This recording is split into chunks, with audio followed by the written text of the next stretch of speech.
so we should start. So here I'd like to briefly introduce my friend, Professor Yossi Chajes from Haifa University. I sent you his bio, but I'll mention first of all something which is not written in the bio that is a dear friend of mine, and it's always lovely. I can't believe I left that out. Pardon? I have to update my biography now. Right. Right. Put it in the first line. Yeah. It's always lovely to be in contact with you, Yossi, for whatever reason. And he was born in Detroit. You can hear his accent. Was not born in Israel, like me. And he did his PhD at Yale. And already his first book won an award. His first book is something which combines history, magic, science, and this is typical for his work afterwards. And then he got so many other awards and prizes. You can see the whole list on his bio. And I have invited him because of his wonderful, interesting, very enchanting project, which is called Ilanot, or in Hebrew, tree. That means trees. And what these trees are, you'll hear from him and what it looks like. But I'd like to add something as a link to emphasize the link between his lecture and our course. And the link is the visual aspect. You might have noticed that I'm emphasizing very much on this, especially when we read the Zohar, a bit less so when we read other texts. I'm emphasizing the visual imagination, and I'm adding all sorts of images, photos, and so forth as well. It's not just for the beauty and for the fun of alternating between text and images, but it is very integral to the thinking of the Zohar. And I'm using him. I didn't use this term, which I'm going to use now, but I have been using the images as what we call a hermeneutical tool to understand the text. Not only to use the history of words and terms and links to ideas of that time, but also we're trying to follow as much as we can construct it,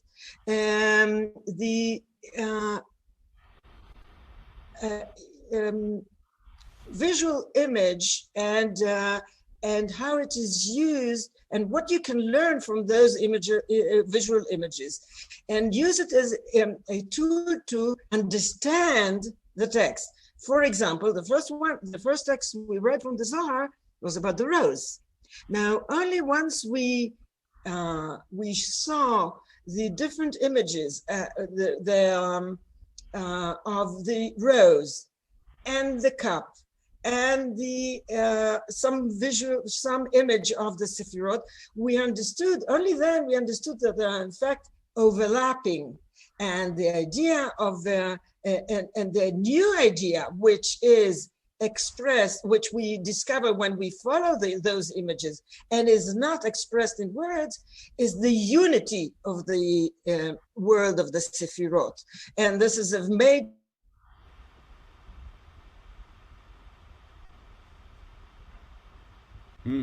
believing and in the unity of God.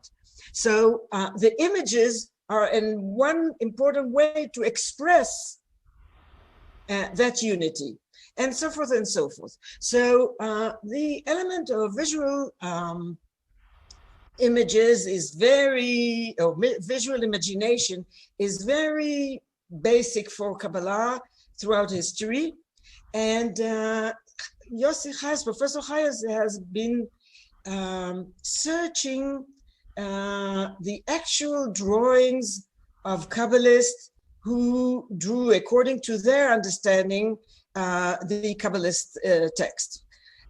So, there will be lots of differences between what he found as actual objects and what we do when we read the texts and how we explain them. But it will be something which will add to this very important aspect of the course. So the floor is yours, Yossi. Right. Thank you.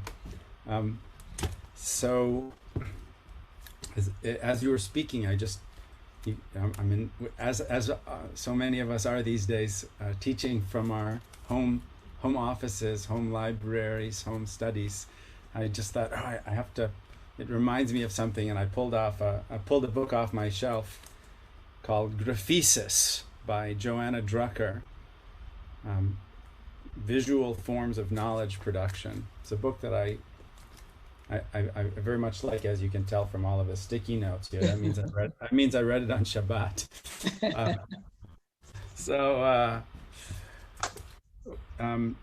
And I pulled it off because in the opening of one of the chapters on image interpretation and interface, she writes, even though our relation to experience is often and increasingly mediated by visual formats and images, the bias against visual forms of knowledge production is long-standing in our culture. The bias against visual forms of knowledge production is long-standing in our culture.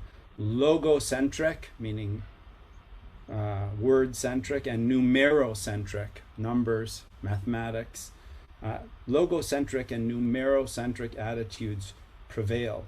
Vision has served knowledge in many ways across the sciences, arts, and humanities, in theoretical and applied domains, and so forth. But I won't continue reading that. Mostly I wanted to just say a word about the bias against visual forms of knowledge production. To my mind, what is important about my project, this project of the last 10 years, to look at Kabbalistic diagrams in Kabbalistic manuscripts from the late 13th century to the early 20th century. What's important about it is that it, for the first time in the history of the academic study of Kabbalah, it looks seriously. It takes as an object of research the visual material produced by the Kabbalists themselves, not just the imagery of Kabbalistic texts and the symbolism of Kabbalistic texts, but the actual images drawn by Kabbalists who thought sometimes used images or diagrams to help explain a text. Those are sometimes referred to in the scholarship as epistemic images, because they are meant to help understand and know better what the text is trying to express. But in many cases, in fact, the priority was given to the image and what could be learned from the image that could not be learned from the text. And this is something that scholars of Kabbalah haven't really given their attention to, precisely because of the bias against visual forms of knowledge production that Joanna Drucker is speaking about in her book. The other phrase that I'd like to draw your attention to is knowledge production. That visual forms of knowledge production means that not all pictures represent knowledge. Some pictures generate knowledge. So usually the information graphics that we see on the internet, in the newspaper, are visualizations of data, meaning representations of something that we know. And they are obviously interpretive, and they make an argument explicitly or implicitly about the data, but they aren't generating knowledge. They're representing knowledge. And although this is not universally true of Kabbalistic images, I think that to a very significant degree, especially when Kabbalists made images that were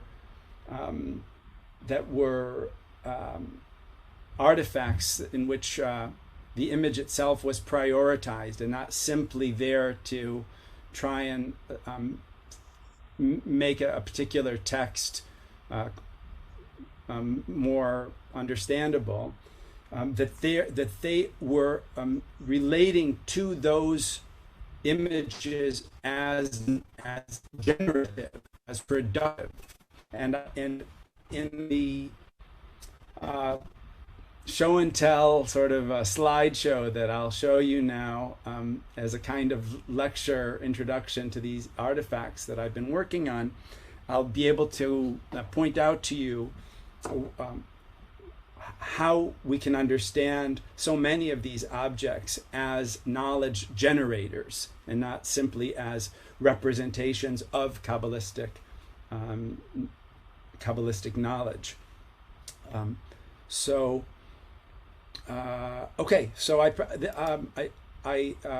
full disclosure, I didn't make this presentation just for you guys, but having heard from Professor Meroz more or less where you were in the course, I thought of my various possible introductory presentations and the kind of materials that I can show from this project that deals with Kabbalistic artifacts and visual artifacts from 600 or so years of activity. That this is maybe the best one for what you are doing, what you have done so far in the course, which is surely reaching its end in the near future.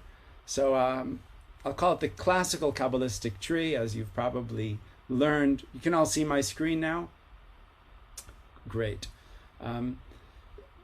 It's typical for people to make a very rough and broad division in the history of Kabbalah between classical and Lurianic Kabbalah. Sometimes we even say things like pre-Lurianic and Lurianic, as if that's the arbiter of what something. It's either pre-Lurianic or it's Lurianic. I remind you that Luria lived in the 16th century, okay? And the Zohar is in the 13th. So Luria is, yeah. As I was informed that you hadn't done much Lurianic Kabbalah, that early modern 16th century and forward Kabbalah, I thought best to restrict my presentation to artifacts from the period that you've encountered, not necessarily from the 13th century, but that reflect the same basic theosophy, which is the 10 Sphirot that you already know something about. Okay, so all right, here we go then. Fasten your seatbelts because this is a Prezi, not a PowerPoint, so you might feel a bit nauseous. We'll see. Okay. So this really is a kind of show and tell, and without a lot of text on these slides. But what you're seeing now is one of the earliest parchment sheets that became known or was known from the 14th century already by one of two names. The one that ultimately won out and became somewhat more popular is an Ilan, which is Professor Meroz told you, I think, in her opening remarks, is the word in Hebrew for tree, and the term Ilan or tree was used by Kabbalists to refer to more than one thing. The tree is a very central metaphor in Kabbalistic texts going back to the very earliest that have reached us. The tree is also used beginning somewhat later as a term to refer to the schema, or this diagrammatic figure known as an arboreal diagram. So when Kabbalists, and not only Kabbalists, but also scholars in the Middle Ages writing in Hebrew, when they write works of natural philosophy, or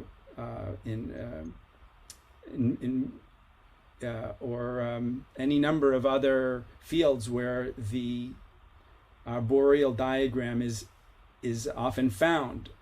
That can be like in a family tree, and it can be, and famously it's in the Porphyry's commentary on Aristotle's Categories, where it basically orders the scale of being. So it had many functions. It was a very popular diagrammatic format or schema in the Middle Ages. Just like today we see Venn diagrams and pie charts. So in the Middle Ages, the tree diagram was very popular. So Ilan can refer also to a schema, to just that diagrammatic form. And the third usage, which is the one that I have been emphasizing in my work over the last decade, is to refer to a genre, to a kind of artifact. And that genre was defined by Kabbalists as the wedding of a parchment sheet and an arboreal diagram. So calling it an Ilan, you could call it a synecdote or a metonym, taking a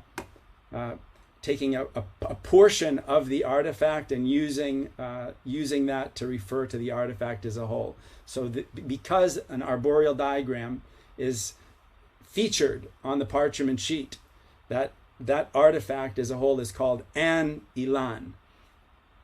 It was also called by the name yiri'ah, or which is a Hebrew word for sheet or curtain. And that is a synecdote for the medium of the genre. In other words, the same thing could be called a sheet or a tree, and either one of those names could refer to this artifact. But these are unlike little diagrams that you might see in a Kabbalistic manuscript in the margins of a text, or even given a page of their own at the beginning of the end to just map out the 10 Sphirot for the reader for whatever reason. Beginning in the 14th century, Kabbalists are taking parchment sheets that are, the actual size of this is a little less than a meter in length, and you can sort of extrapolate the width is probably, a little more than half of that. And they're putting an arboreal diagram on it, and then they are inscribing the medallions and the channels and the spaces in between them and in the margins around them. They're inscribing them with effectively what could be called an introduction to the Kabbalah, or an introduction to the Sphirot, which is more or less the same thing at this point. In the language of the time, these were called commentaries on the Sphirot, but they're basically introductions to the Sphirot. So this is exactly what you're seeing here. Is the Sphirot are in the medallions. The medallions often feature various associations that are found in these introductions to the Sphirot. If you take a Sphira like Gedula or Chesed, that love, compassionate Sphira, that's the that is the first of this triad of, chesed, gvura, and tiferet, or love, judgment, and beauty at the center of the Spherotic tree. You'll get these medallions will be inscribed with many of the typically associated symbols, whether they could be the patriarchs, they could be parts of the body, days of the week, colors, the name, the tetragrammaton with different vocalizations, the so-called unerasable names of God that are found in the Bible, that are like the ultimate divine names, so you have them inscribed, instead of reading about them in a book or a little booklet introducing you to the Kabbalah and to the Sphirot. The material is inscribed in its actual location on the map. So we are seeing something that's map-like, that's it's generally fair to say is presumed to represent the actual structure of the divine. And so there is that representation of knowledge going on, certainly. But one thing I can already make my first remark on knowledge production and say that, one of the things that we have learned over the last few decades of scholarship, primarily from the wonderful work of Mary Carruthers, and also to some extent from a wonderful work by Lina Bolzoni, is that the whole field of mnemonics, or the memory arts of the Middle Ages and the early modern period, was not primarily about recall, was not primarily about, I'll just say a word. In the memory arts, typically a person trying to remember a body of knowledge would imagine imagine fragments of that body of knowledge in imaginary locations that they could then imaginarily visit and recover. So for a long time, people thought, okay, this is the way people who needed to remember a lot of information did so. They created these memory palaces, and then they went on these voyages in their imaginations to recover what they had deposited in these imaginary rooms in the imaginary memory palace. What Mary Carruthers and Lina Bolzoni established was that, in fact, the idea was to put everything in a place that made sense, but it was there so that it could be used, it could be performed, it could be enacted, it could be combined and recombined. So you have in the Kabbalistic trees a kind of hybrid between a representation of knowledge and something that could be called how do you say this word in English? Combinatory art. If you've ever heard of Ramon Llull, the Spanish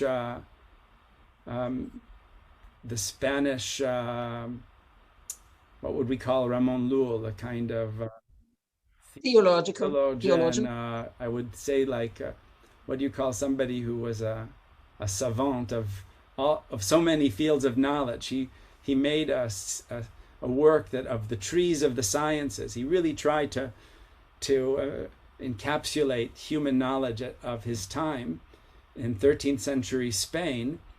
He was a pioneer of the volvel, the rotating discs that were like medieval calculators, because his trees of knowledge were engineered to maximize their generative capacities, so that they were there for you to work with, for a person to use to generate new insight, new knowledge, new correspondences, new connections. So basically what we're seeing in And an artifact like this is an inscription of an introduction to the Sphirot that is arrayed in a meaningful way, so that what would be maybe difficult to keep in mind on a linear text is now given meaning through its placement on the map. And once that map is established, and it then becomes a tool that can be used by someone performing it. And here I'll say parenthetically that although the Kabbalists never say so explicitly, it seems to me that the choice to use a parchment roll for this genre in the 14th century and forward is a meaningful one. Instead of paper. Instead of paper, and it doesn't mean they never used paper, but my point is very simple. Jews were famously late in abandoning the form of the scroll in favor of the codex book. But in the 14th century, every scroll, every parchment scroll that was rolled was used by Jews for in ritual contexts, and only in ritual contexts. No Jews studied the Bible from a Torah scroll. No Jews studied the Book of Esther from a Torah scroll. The other scrolls are on the mezuzah, on the doorpost, or in the phylacteries, the tefillin that are used in prayer, typically by Jewish men. So these are all ritual objects. The choice to inscribe this image on parchment, on a scroll, it's technically because it's scrolled up and down, vertically rather than horizontally. The codicologists tell me I should use the term rotulus and not scroll. But in Hebrew, Megillah is used for both vertical and horizontal scrolling parchments. Just saying that is, to sort of further strengthen my assertion that these are not simply study tools, but have implicitly tell the person confronting them that they are ritual objects by virtue of their medium. Okay, so May I have a question? Yes. I'm just curious, why, from what I could understand that's written below the paper, that the previous Ilan. the picture or the writing is stored in the Vatican. Yes. Why the Vatican and not in some Jewish institution? Well, that is a great question, but Hebrew manuscripts from the Middle Ages and forward are found in libraries primarily in Europe, with some exceptions, for example, the United States now. But the way they got to the libraries that have them today is the stuff of fascinating books of research. There were many reasons that brought Hebrew manuscripts into non-Jewish collections, from very benign ones like Christian hebraists, Christians who became very interested in Hebrew and Jewish culture and amassed very sizable collections of Hebrew manuscripts. There are many Hebrew manuscripts in the Vatican and in the British Library and in Oxford University's library and in Munich's State Library, to name just a few, that came from entire collections that had libraries that were collected by Christian hebraists. Many of them even had what's called scriptoria. They had hired Hebrew scribes to make copies of Hebrew manuscripts for them. And specifically with regard to the Vatican, there were periods, not so many periods, but there were times particularly in the late 15th and 16th centuries, during which the Pope and senior Catholic Church officials were very interested in Hebrew culture and in Kabbalah in particular. And so they also were responsible for bringing manuscripts of this kind into their collections. There are also, of course, those are the benign and friendly situations. We also know that just as the Catholic Church burned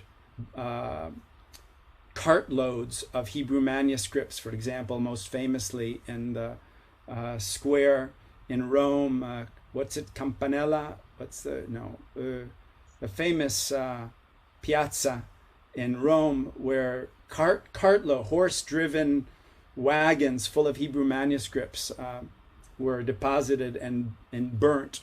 They didn't burn everything. They had learned church officials, some of them undoubtedly formerly Jews who'd converted to Christianity,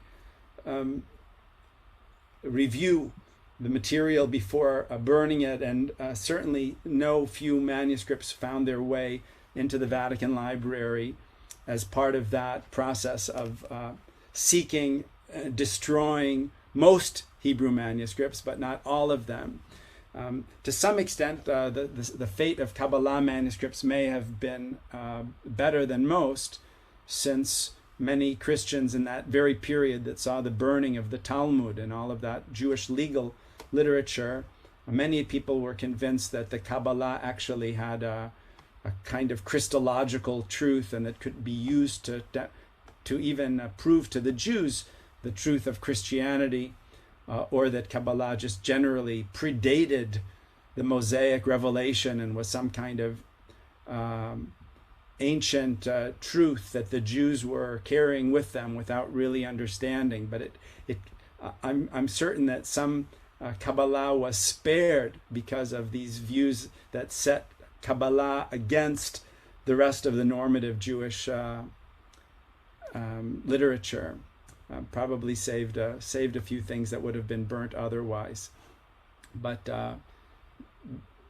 it is absolutely fascinating to see what is where. For the most part, although it's true that some of the stuff that ended up in these libraries was taken by force from Jews in the context of terrible persecutions, probably we have to, at this point, hundreds of years later, we have to say thank you, because had these great libraries not preserved the manuscripts as they did, and had they remained with the Jewish families that from whom they were taken, they would almost certainly not have reached us today. So it doesn't make the way they were taken right, but thanks to the fact that these things were in the Vatican, we have them today. Vatican being one of many such institutions.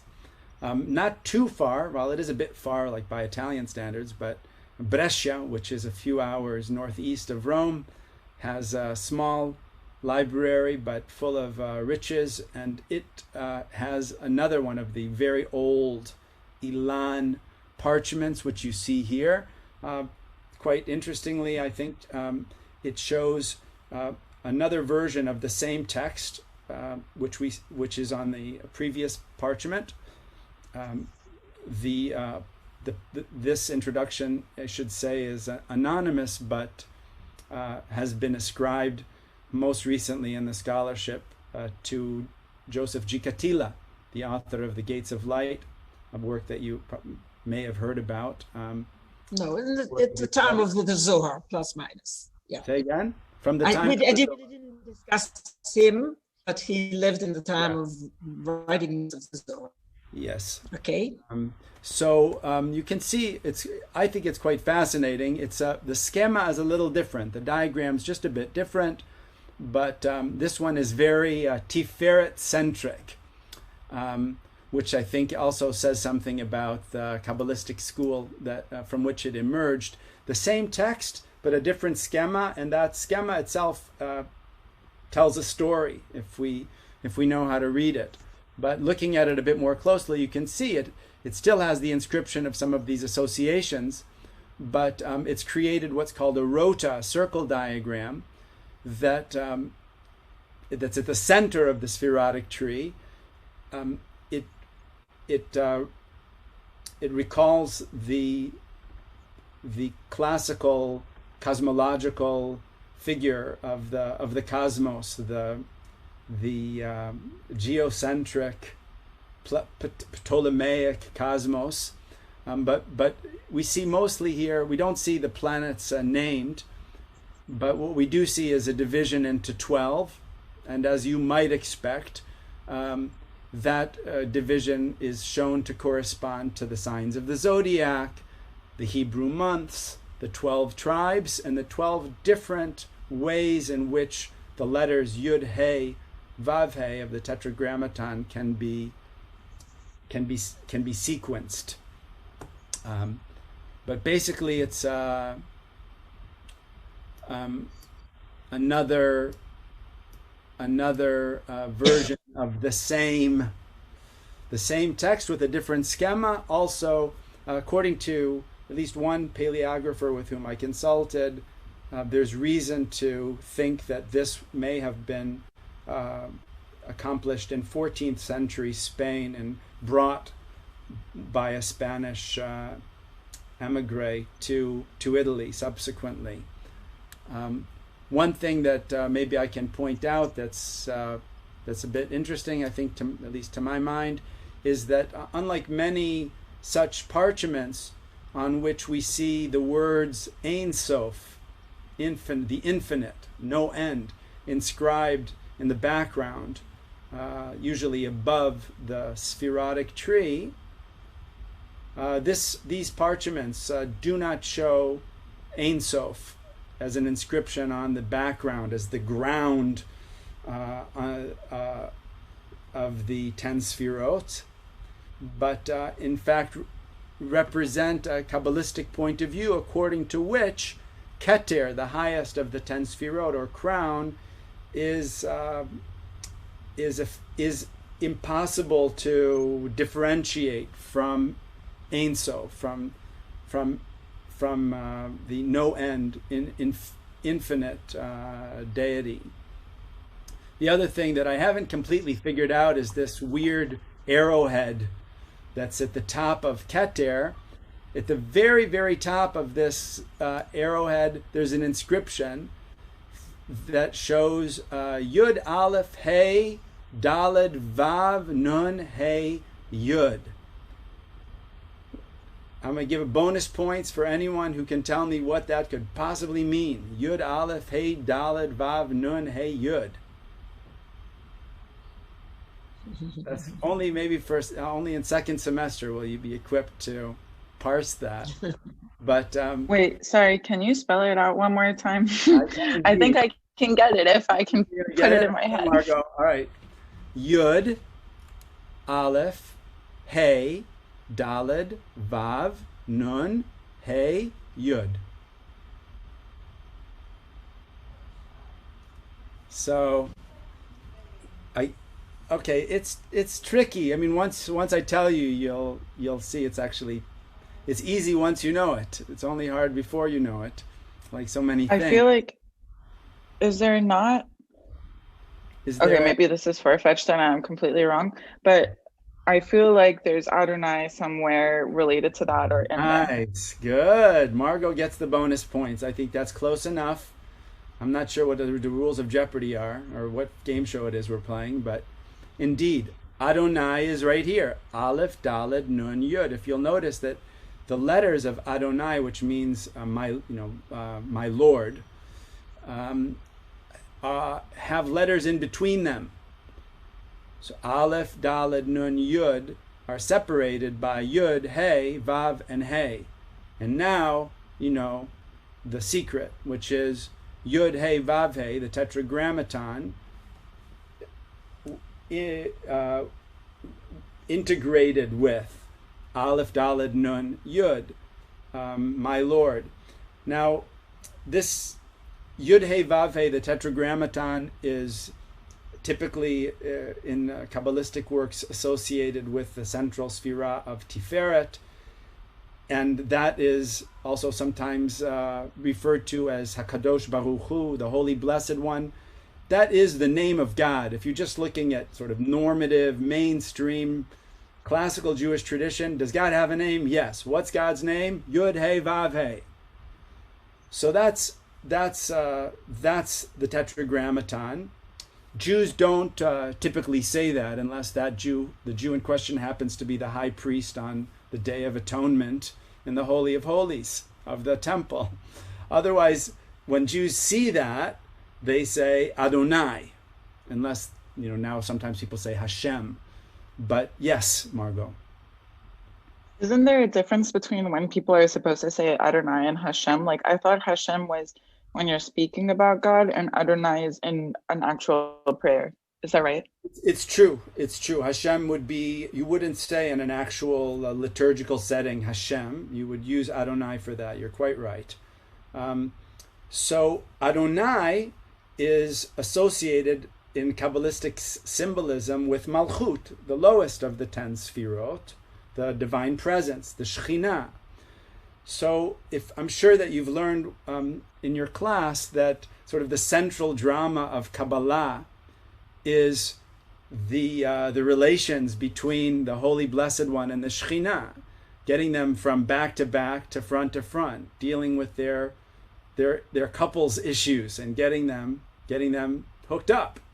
So, I mean, that's the tikkun, that's the reparation. That's what people are supposed to be intending when they carry out the commandments and when they do good deeds. They're trying to get those two to come together. That's called a yichud in Kabbalah, a unification. So I'll say just two really basic things. The unification of the Holy One, blessed be He, and the Shekhinah is the basic tikkun to which Kabbalistic practice is devoted. And it is also the way Kabbalists understand Jewish practice much more broadly. And it also happens to be the case that Yud He Vav He and Aleph Daled Nun Yud taken together have the numerical value of Ilan. So this is something that the Kabbalists were also playing with, that the Ilan itself, the tree, is an artifact which in its performance establishes this integration of male, female, Holy One, blessed be He, and Shekhinah, Yud He Vav He, and Adonai. And I can't help but think that that we're seeing some kind of arrow pointing beyond here, even though the Ilan is what it is, and it's also pointing to something beyond itself. So these are you've now seen the two very oldest and existing Ilan parchments. And now in the remaining 20 minutes, I think that, unless I'm wrong, I have maybe 20 minutes. Is that true? About 20 minutes or less? Well, it depends on you. Either you go for other 20 minutes, or you fill up the rest of the class and until 1:45. Either you stop soon and then I teach something else, okay, or you take up the time. Up to you, depending on your mood. All right. Well, basically what I want to show you now is where the genre went, mostly in Italy, in the subsequent century or two. Like I said, what you've seen is from the 14th, late 14th, and mid 15th century. Now I will show you how the genre became elaborated upon in the Renaissance, in Italy specifically, where it enjoyed its efflorescence in the 16th century. Later, we have the Lurianic Ilanot, and that's a whole new chapter in the history of the genre, which as I said, I'm going to spare you today. But there's some really lovely eye candy that I can show you to give you a sense of what Renaissance aesthetics did for pimping out the classical Ilan. So what you're seeing here is certainly one of the more beautiful single parchment classical Ilanot. It's a bit out of it is in order and out of order chronologically, because every one of these artifacts has a fascinating backstory, and this one certainly. In a way, it gets back to Nomi's question about the Vatican Library. I'll give you really just a quick sense of where this thing came from. And if you want, I can even try and I'll give you a little. Maybe I'll start by giving you a little tour of the artifact. You'll see it has the same Spherotic tree with the channels, very important. Also, the channels. I don't know if you did Sefer Yetzirah. One of Professor Miroz's many areas of expertise is the Sefer Yetzirah, that pre-Kabbalistic, esoteric, cosmological text that divides the world into the 22 letters of the Hebrew alphabet and the 10 counted things. But this division of 10 and 22, and the 22 being divided into 12, 7, and 3, you often find realized in the Spherotic tree. The 22, especially the 12 from the 22 are realized in the diagrams, in the channels that connect the medallions, the 10 medallions. But you're seeing those. You got the colors.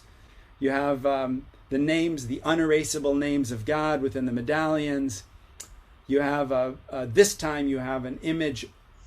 You have an inscription of Ein Sof with a kind of cloud of unknowing, and that black and white cookie image that shows the bottom is black and the top is clear light, which is meant also to express the unknowability. This is the mystical cloud of unknowing. Your brain, your mind can't get past this dark cloud. So really a kind of cognitive grasp of the infinite God, of God as God truly is, in the Maimonidean sense that the Kabbalists basically accepted but didn't have much to say about, because they agreed with Maimonides that there's not much you can say about it. This is beyond the limits of the mind. The limits of the mind are here expressed in this black. So you have this. This is a typical feature in classical Ilanot, other than those that you've seen from the Vatican and Brescia. Another typical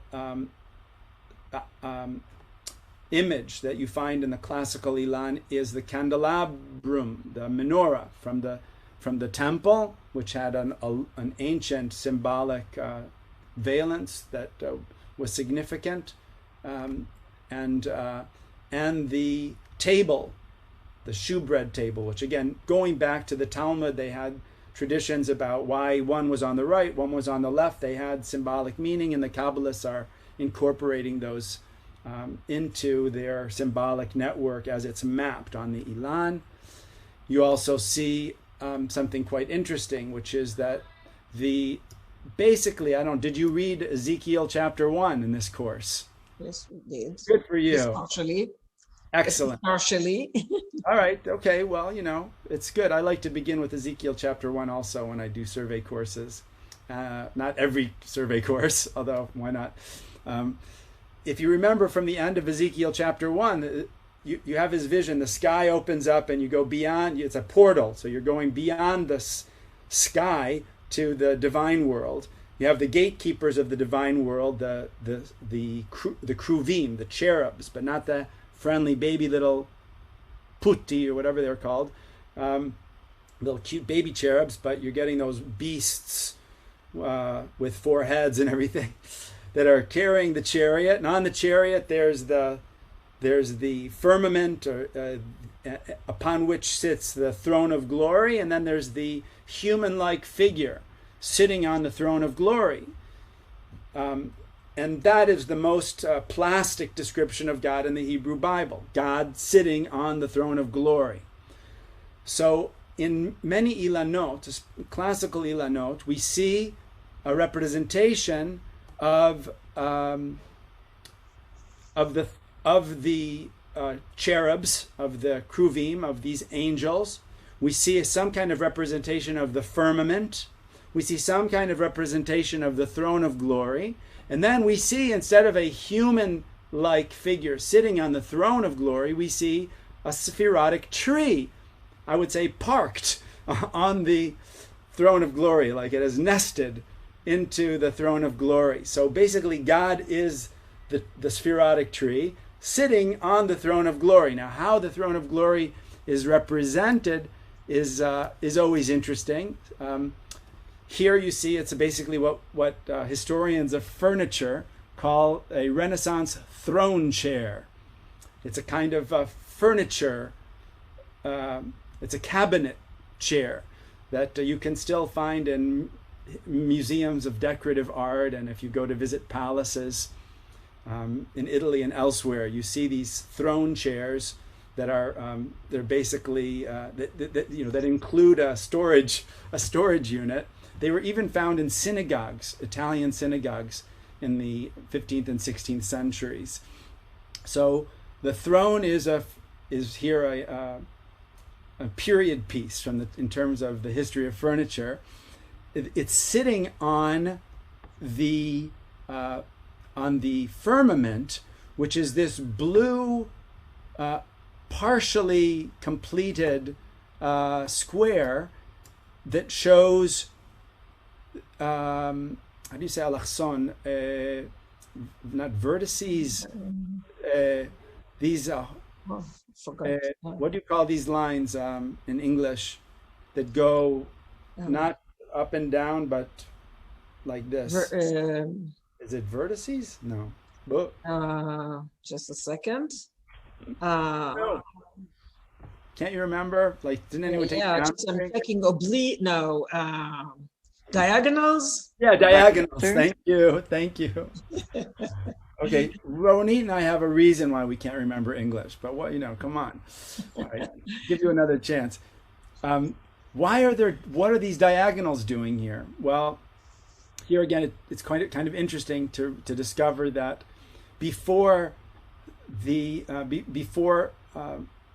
development of perspective techniques in the history of art, and especially in manuscripts that dealt with geometry in the Middle Ages, 3-dimensional objects were represented as squares with squares inside them with diagonal lines. So you basically have like a square within a square with the diagonal lines, showing you that this is a kind of 3-dimensional firmament that you're supposed to be picturing here. And then, of course, in the corners of this firmament are representations of the cherubs, the 4-headed, winged angels that you remember from Ezekiel chapter 1. There's also a little image of the trees in the Garden of Eden. Okay, but what I didn't do is give you, even on one foot, this crazy story of how this is actually a copy made by a Christian hebraist named James Hepburn. He made it in the early 17th century.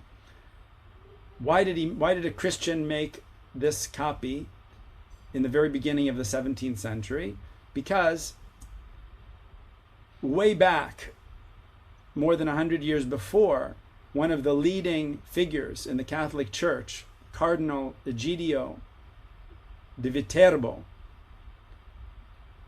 who was then amassing a great collection of Hebrew manuscripts, many of which found their way into the Vatican Library and are still there today. He collected one of the earliest ilanot. And it was in his collection that was then, at least in part, purchased by Caterina di Medici, from the famous Medici family, who then married into the French royal family, which brought her collection to Paris, so that in the beginning of the 17th century, one of the great learned humanists of the era found this decrepit, hundreds of year old parchment in the collection, but was unable to decipher it. And he hired James Hepburn to basically recreate it. He felt confident that Hepburn was capable of reading it despite its terrible state, and that he had the artistic capacity and the scribal skills to create a new parchment that was based on the very old one that he had sort of inherited through this long line of transmission. So it's actually quite wonderful. You'll see here that it's in a colophon added later to the manuscript. It says, Notzri katav kulam ushmo hu Yaakov Chevron Ascoti. It was added after his death, but things that he produced in his lifetime, he also signed in this very way.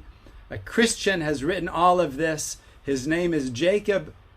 How do you say Chevron? Hebron. Hebron. I don't know. It's a city here in Israel. Hebron. Jacob Hebron Ascoti. So it's the Scottish hebraists did this. One of the things that we'll never know is, how much of this was his embellishment and how much he was being faithful to the original that he copied, because we didn't receive the ancient decomposing manuscript that he restored, unfortunately. So okay. Another wonderful, fascinating, although less punchy, Ilan from the 1530s, produced in Venice, is now before you on your screen. This, unlike the ones we've seen so far, which have one introductory text on the Kabbalah inscribed on the parchment, this features a whole anthology of Kabbalistic texts that were gathered together by two men, a relatively young fellow at the time named Chalfan, Menachem Chalfan. And famous one for being interested in the Zohar, yeah? Yeah, and an elderly Kabbalist named Abraham Tzorfati, who was his house guest in Venice at the time. That's also a whole story that I won't tell you now. But they write on the backside of this parchment, they each wrote testimonies of how they took the decision together to spend their time in each other's company creating this magnificent Ilan. Also, unlike the ones you've seen so far, this is actually, it's hard to see on the picture, but there is no parchment that's big enough to do this on one piece of parchment. So it's hard to see, also because it was folded rather than rolled. There's so many creases here, but it's cobbled together like a patchwork quilt of I believe 5 separate pieces of parchment that are cut into different shapes and then sewn together to make this one quite large Ilan. One of the super cool things about it that I didn't put on this slideshow is that they also, here you can see actually the cut of the parchment. It has on the back side of it, it's called the verso in manuscript lingo, exactly lined up with this small spherotic tree. There's a spherotic tree of the demons. So one of the cool things that they did in this Ilan, which I don't know any other Kabbalists who did the same.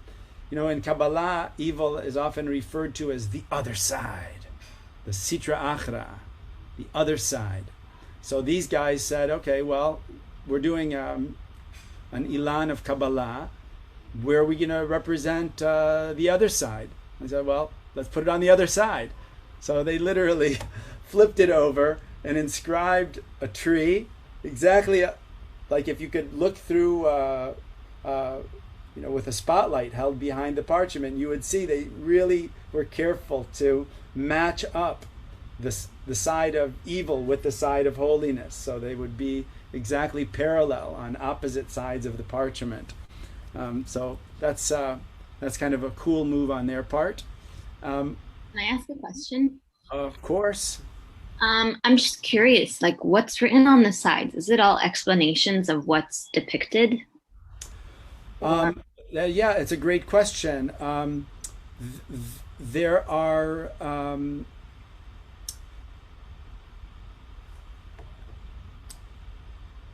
I would say, to generalize, the peripheral inscriptions have more general background theory, you might say, rather than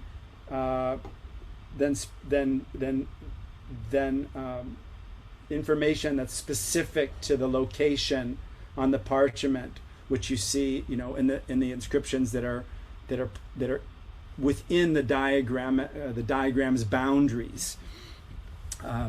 So one of the books that was very popular in Italy in this period, the product of also Spain, roughly at the time of the composition of the Zoharic literature, was a book called the Divine Order, or the Order of the Godhead, or the Divine Constellation, called Ma'arechet Elohut in Hebrew, an anonymous work that presented, I think it's fair to say for the first time, a systematic presentation of a cohesive, mature, spherotic, theosophical outlook, and that work is very present in these peripheral sections, in the margins, and as is a 14th century Italian commentary on it by a Kabbalist who I don't know if he was a relation to Abraham Tsarfati. His name was Reuven Tsarfati. So there's that's that kind of more of a systematic theoretical discussions would go on the margins. And although I don't have the back to show you easily here on this presentation, the back doesn't include only that tree of evil and the inscriptions of the men who made it, but also a more general treatment of evil, more theorized and not so location specific. Also, this has something that's quite unusual, an illumination, like we find in illuminated manuscripts, that really isn't. Its placement is meaningful and significant, and it's not just placed at random on the parchment, but it's almost certainly something that they hired probably a Christian manuscript illuminator to produce for them. An image of Adam and Eve in the Garden of Eden about to eat from the tree, with an image of this satyr on a dragon, perhaps echoing the Zohar's description of the snake, and also earlier rabbinic descriptions of the snake as a kind of dragon. Here, perhaps even echoing this idea of Samael riding on the back of Lilith, male and female, a demonic couple. The door of the Garden of Eden's already open. I'm not sure if it opened because Satan came in, or because it's already open for them so that they can make their way out. But that's also an unusual feature. But as I said, it's quite interesting to study the inscriptions around it and realize that even if that illumination was not produced by a Jewish artist, it was certainly commissioned by these men, and the artist was given very specific instructions with regard to what he should represent and how he should represent it. I'll just say parenthetically for people who may or may not be, hopefully maybe someone will care. That tells me that I've spoken for an hour. Is it, Ilanot, we see, I'll show you in a moment the most impressive Renaissance Ilan, of which we have about a dozen copies. And some of them are amateurishly copied, and some of them are very expertly, professionally copied. My impression is that the scribe who inscribed the text also inscribed the diagram, and where there are decorative images, the same person did everything. It was a one-person job. So just from that kind of art historical perspective, I'm flagging the exception here of an illumination in an Ilan, which is meaningful and not merely decorative, but almost certainly not accomplished by the men who were responsible for the rest of the artifact. Yossi, what is, before you leave that beautiful Ilan, on the right, there was a tower. What was that? There was? A tower. This. On the other side of the right, here, yeah. Is it Babylon or what? This one you mean, I think. Yes. Yes, I have also been asking this question. I think it's meant to be an altar. Oh, it's not a tower. I don't think so. I think it's meant to be an altar, and that this is meant to be the fire atop the altar. Oh. But it's not, to the best of my recollection, it's not captioned. And it's not standard, as are the menorah and the shulchan or shewbread table. It's also not standard to have, this is the cherubs. The cherubs atop the tabernacle. Right. And this also seems to be another image of the altar. Yeah, well, the cherubs are, I think, unusual in the sense that they are seated and not front to front, but one next to the other. Yeah. Maybe they're not seated now that I see it. They're not seated, but they're not in that in the typical way that we imagine them in the biblical. They're like Italian putti. Right. Children.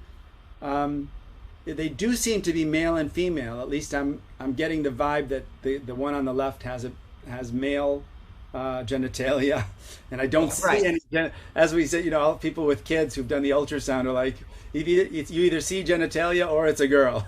So this seems to be the signal here, and that is consistent with very ancient Jewish traditions about the gendering of the cherubs and their coupling when Israel is in a state of grace and so forth. Yes.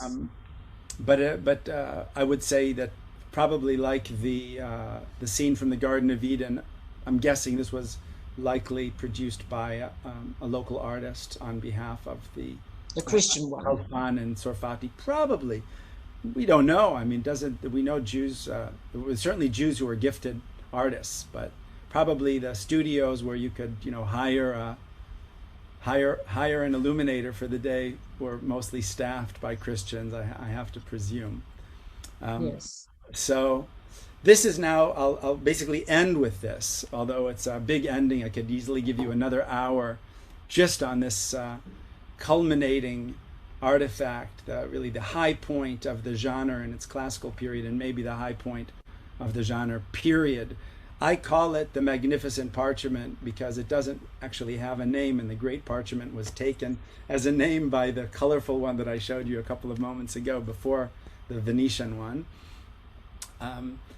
This is enormous. It's usually, we have about a dozen copies. Most of them are created by sewing a sequence of parchments one after another to attain a length of 3 meters or so, 10 feet roughly, and nearly a meter in width, although the length and widths do vary depending upon the copies. Almost all of them are on parchment, although there are exceptions, and a number of them are in color, and some of them are what we would call luxury manuscripts that have gold leaf and look like they were really, you know, somebody was ready to shell out some good money for a beautiful copy, and others were made on the fly by Kabbalists who wanted to make a copy for themselves and you know, were uninterested or unable to pay for such a fancy version. The one that you're seeing right now, eyeballing it, is in the Vatican as well. That's Vatican Hebrew manuscript 598. Let me just give you a quick tour. That's show and tell, after all. In the very bottom is what we call a zodiac. To use a more generic term, it's a rota, a circle diagram. It is representing the created world. This is the world we know. It's from an astronomical, astrological point of view. In terms of the knowledge that's embedded in this part of the Ilan, it's primarily astrological. But in any case, you see it's like divided into 12, the way we saw in the early Brescia Ilan. Here's a quick example of, well, not example, this shows you side by side a number of the surviving copies of the magnificent parchment, Vatican's copy, the Oxford University's copy, a copy that is a fragment. Half of the fragment is in a Tel Aviv collection, the other half is in Rome, an unfinished copy fragment in Leeds, British Library, New York's Jewish Theological Seminary, and the Hebrew Union College, the Reform Movement's Rabbinical School Library in Cincinnati, Ohio. Perhaps the oldest one of all. This is the Leeds that's unfinished, which is really fascinating to give you a sense of how the scribe worked, what was drawn first, what was drawn subsequently, to whatever extent this is representative of the way a scribe would tackle a project like this. It's fascinating. By the way, like the Venetian Ilan that you saw a moment ago, this too is an anthological Ilan in terms of the texts that are inscribed all over it. A roughly 33,000 word Kabbalistic anthology. This is just a photo I took from the archives of Gershom Scholem, attesting to the fact that he had seen it. And he writes in German that it contains an unbekannter Riesentext, which means an unknown gigantic text, which I think is also very amusing for those of us who know a little bit about Scholem.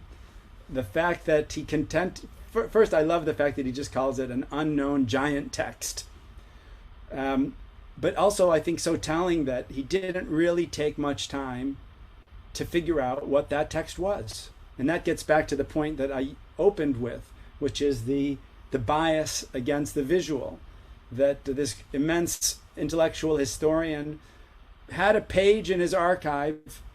Well, we find a page that at the time it wasn't in his archive. He kept a page in his files of ilanot that he had seen, but he didn't actually do much research on them, so that he could leave this incredible artifact with a couple of lines saying it contains a huge unknown text, and not apply his prodigious skills as a philologist and a man who had seen so many manuscripts and was so adept at sourcing anonymous literary creations. Didn't prioritize it. So this is the British Library version. It's the only one that is signed by the scribe who made it. It's called a colophon in manuscript lingo. In this case, a man named David Darshan, a Polish Kabbalist who was passing through Italy in the 16th century, in the mid-century, and was in Modena when he saw a copy of one of these and took it upon himself to make this copy, which you can see is in black and white. It's on parchment, but doesn't. It's not luxurious. But one thing I can tell you, and that is that unlike some of the most luxurious ones, which were made by scribes who were very gifted, but not always great scholars of Kabbalah, Darshan was exceedingly careful with his copying. The text is extremely accurate, including the way it's broken up. And you can really tell the difference between one of these that has been copied by a scribe who's like a hotshot artist, but not a great scholar, and an artifact that was copied by someone who was really on top of his game and knew about the subject that was being copied. So now I just want to show you really fast is this amazing show and tell. Okay, these medallions are that much bigger, and you can have like a whole work on the sephira of love in the love sephira. You can have divine names associated. By the way, just stop it for a minute, please. Noemi, you remember Madonna? That's the here is one of the combinations she used.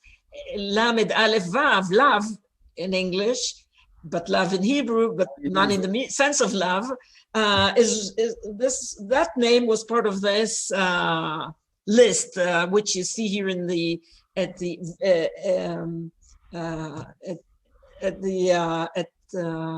this medallion. Yeah, it's they call them the bridges in Hebrew. They're gsharim or sharim, gates or bridges surrounding the. And each of they're called actually in these manuscripts, also in the Venetian parchment, Shemot HaNe'elamim, the hidden divine names, as opposed to the unerasable divine names that are in the Bible. These are the more, I guess you could call them occult, in the sense, literally hidden divine names of God.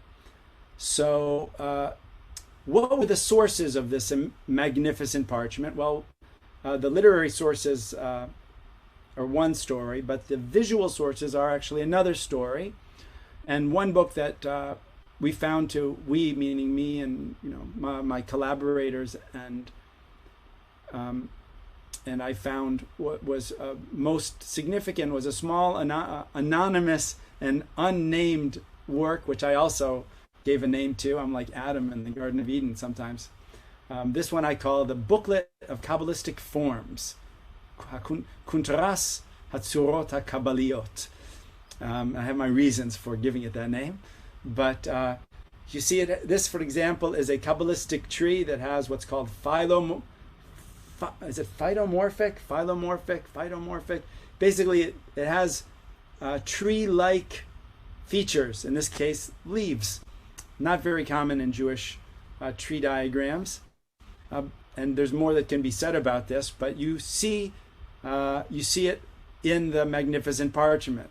The diagrams that are, especially those in there are many sub or secondary diagrams in this parchment. They're almost all of them taken from this booklet of Kabbalistic forms. So you have that tree. You have here a representation of the Sphirot as a wedding canopy. And that also is, and here you have a representation of the Sphirot in this circular wheel, spoked wheel fashion that is supposed to visualize the Sphirot in a way that represents the Kabbalistic Garden of Eden, the Spherotic Garden of Eden. That's another point, but okay. And those are all in the booklet.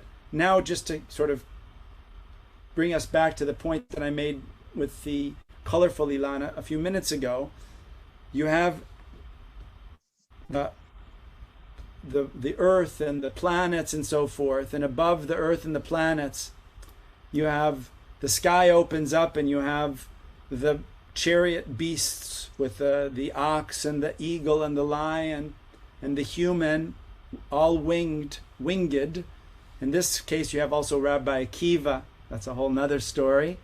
And above Rabbi Akiva, or above the chariot beast, you have a firmament, and on the firmament you have the image of the throne, and parked on the throne, once again, you have the Spherotic tree. So that's still happening.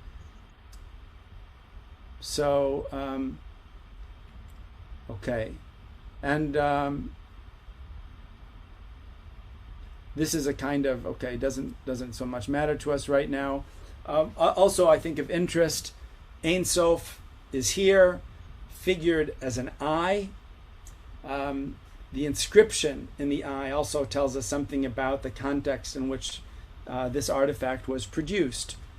Tekatzerna halashonot behagadato vehu al hasipur ve'ein dibur rodefoto ki hu sibat hasibot.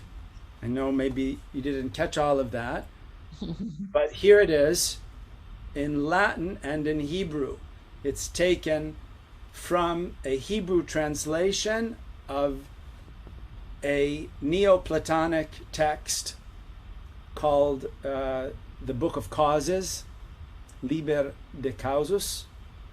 And so you see that the philosophical tradition, the Neoplatonic tradition, has been translated already into Hebrew in as early as the 12th century. These Hebrew texts are circulating. Kabbalists are aware of them. Abraham Abulafia, who was very important to the Kabbalists who created these ilanot in Italy in the 15th and 16th centuries, especially the 16th century, his works include long passages taken from these translations. So you get a kind of a sense of the intellectual world here, that the inscription in the highest place in the Ilan is taken not from a Jewish work, not from a Kabbalistic work, but from a Neoplatonic work that was found in Hebrew translation in Italy since the 12th century. Were they aware of the fact that it was in fact translated? And pardon? Not necessarily. In fact, this very text was used by Pico de la Mirandola, and I think Edel was the one who made an argument that he saw it in a work he saw it quoted by a Barbanel, or it was translated from back and forth, and he already rendered it in Latin, thinking that he was translating Hebrew into Latin, but he was actually translating into Latin Hebrew that had been translated from a Latin source that he didn't realize existed. So there was some confusion about this, but okay. So that is the end of this presentation, and you can ask me a few questions, or you can wish me well and send me off to get my COVID vaccine, which is the next thing on my calendar. Yeah, I'll ask one thing, and I hope the students raise up some other questions as well. The first, as much, I'll bring up one question, and I have some other comments, but most important that the students ask. You mentioned the fact that it had a ritual goal. It's not, and this is why it's written on parchment. What do you mean by ritual function? I guess I don't mean to be taken too literally. In the sense that, like, I don't think that there was a fixed ritual performance per se. I think maybe it'd be more accurate for me to say something like performative, which could be understood simply as suggesting that the artifact called for some kind of cognitive manipulation or application in that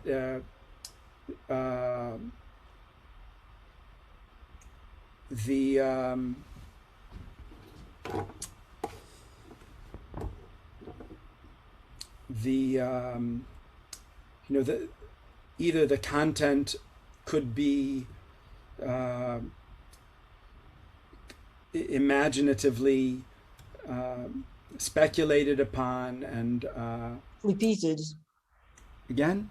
Repeated, but also enacted in the sense of explored, like you might explore on a map, like you might make a virtual pilgrimage. I'll tell you, in the late Middle Ages and the early modern period, people thought of images very differently than we do today. So that if someone had a map of the Holy Land on their wall in their palace in Florence, it wasn't like a souvenir or a picture just to say what a nice, pretty place that is, but the picture was presumed to make present that which it pictured by the laws of resemblance, and that means that every image was connected to that which it imaged, and summoned the observer to set out on a kind of virtual pilgrimage, a virtual voyage of the topography depicted. So if you had a map in the Middle Ages, or especially in the early modern period, I think it's true to say, it wasn't like today you put on Google Maps or ways to get from point A to point B. These images are more like, we have in video games now, where you have virtual worlds. You explore these worlds. So I think that that's the kind of performance I think is most fundamental. I don't know if ritual is the best way to put it, although I do think that it's true that because the Sphirot were so important for the Kabbalistic understanding of prayer, that it was a very small gap between the more normative ritual of prayer and the application of this knowledge of the virtual world that was offered by the Ilan. In other words, it was a very small gap that separated them. I think it's towards the end of the Pardes Rimonim, the orchard of pomegranates, of Moshe Cordovero, a 16th century Kabbalist who kind of writes the Summa of classical Kabbalah, that he expresses some concern that everybody begins Kabbalah and learns about praying as a Kabbalist by using an image of the Ilan. And then he asks there rhetorically, is this a problem? Because after all, if someone has such an image of their mind, it's like they're praying to a graven image. And then he finds a way to say, actually, it's not a problem after all. But his presumption is that people are using an Ilan image, whether it's a genre or just the schema, as a way of approaching the ritual of prayer. Well, I think those are two complementary possibilities for thinking about the enacting of the Ilan. The more direct way of sort of entering into its world virtually and exploring it. It's a non-linear text. It's not forcing you to read like a book forces you to read from one line after another to abstract its content. Here you're entering a map. It doesn't say start here, then go there, then go there, then go there. It's an open text. It's an open field for you to explore. So that also is part of that enactment. Whether you think it's appropriate to call it ritual or not, I mean, I don't feel strongly about that, but certainly performative, I think is accurate. That's very interesting.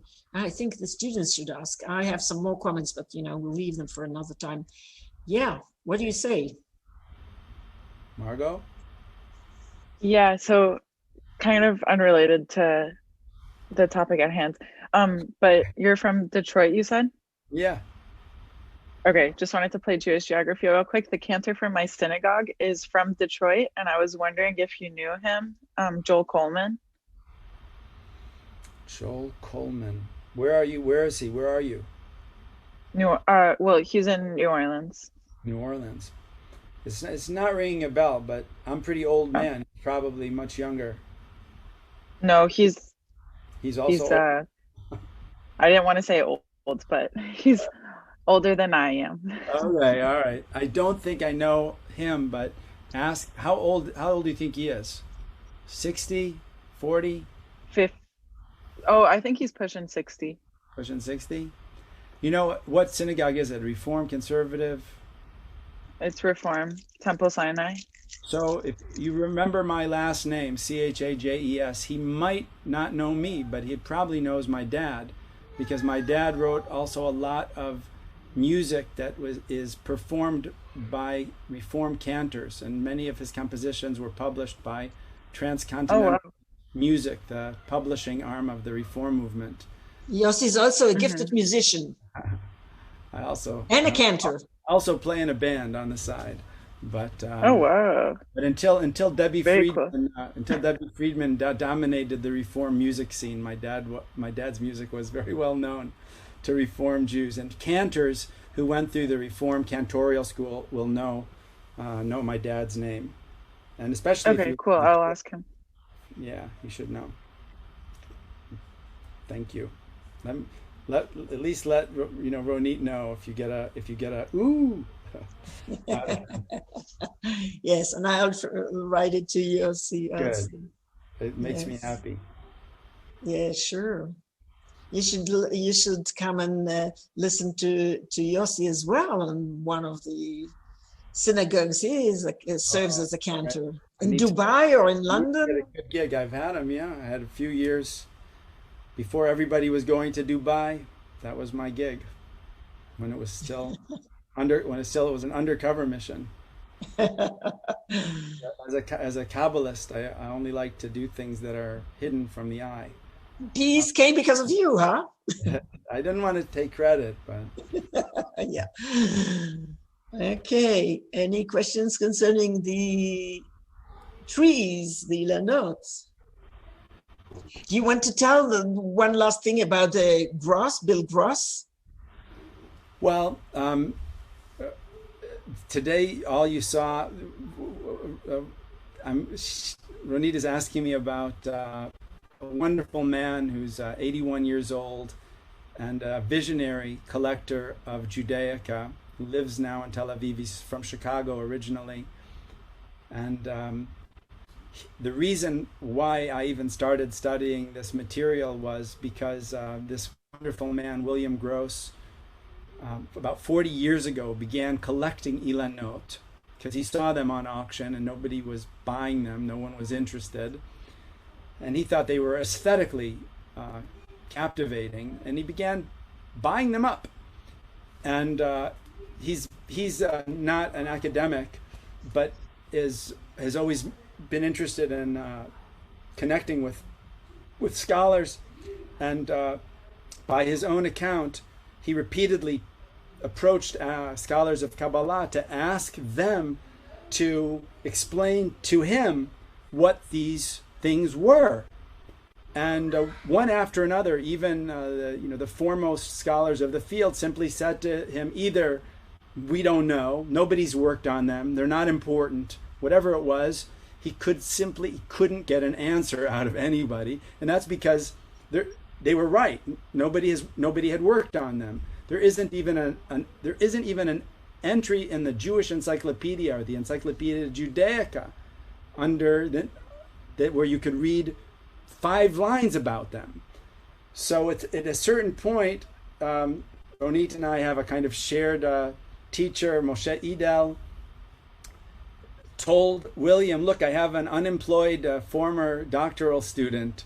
Why don't you can give him a little bit of money, he'll work on it for you, you can commission him to describe your manuscripts. And that unemployed former doctoral student is a buddy of mine named Menachem Kalus, and he began doing this work for William. And I found out about it when I was over at his house for Shabbat lunch. Took one look at these things that were in his study. He had printed a couple of things up, and I said to him, "This this is a scholarly gold mine. This is unbelievable. This is a whole field that nobody's touched. I literally said to him, tomorrow I'm writing an application to the Israel Science Foundation. You're getting a postdoc, so you won't be unemployed anymore. You get a postdoc. I get an Israel Science Foundation grant. Everybody's happy, and we start work on this. And that is exactly what happened. About 10 years ago now, I got that first grant, and it actually took me a while to clear my desk of other things I was working on at the time. I didn't immediately begin studying them myself. I sort of let Menachem do it for a while, and then at some point I had to enter the fray.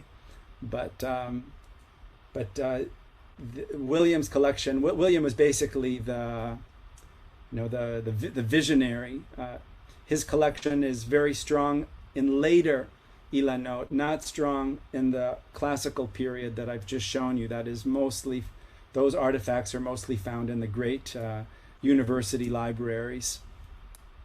But nevertheless, once I was doing the later Ilanot in William's collection, how could I not study the genre from its beginnings? And so even though I'm an early modernist by training and by inclination, I was sort of forced to go back a few hundred years and try and figure out what was going on in the 14th century when these things emerged.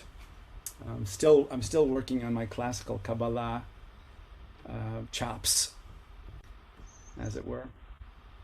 Professor Chajes, this was wonderful for me and very interesting. I hope the students liked it as well.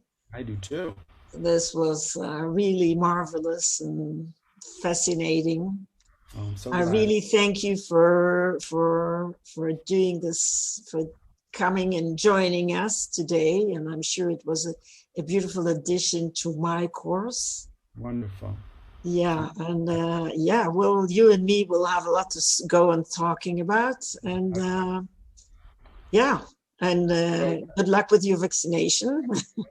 Thank you. Thanks to all of you for your interest and your attention. You're all, I can't tell you, I'm sure you know how lucky you are to be studying with one of the greatest scholars of our generation.